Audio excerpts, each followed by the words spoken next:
သားစမုံပေါက်မှာပါဒီမှာလဲသုံးပြီးဟိုးမှာနည်းနည်းတော့မဟုတ်ဘူးကားတွေရော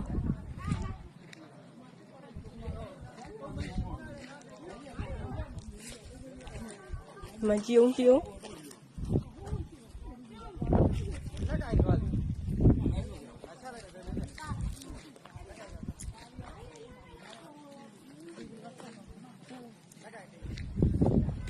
အိုးရေတွေကိုထွက်လို့ကြည့်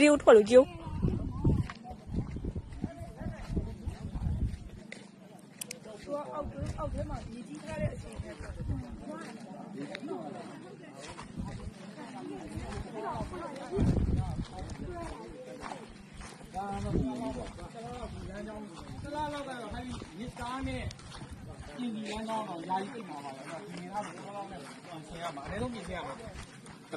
တရားထိခိုက်မှုတိတ်မရှိပြီမဲ့ဒီပြည့်ရအောင်ရတော့အင်မတန်မှ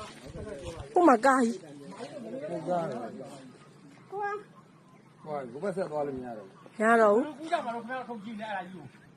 ကို ကားတစ်စီးမှာ လဲတော့သွားတာမဟုတ်ဘဲနဲ့ရှင်းမလို့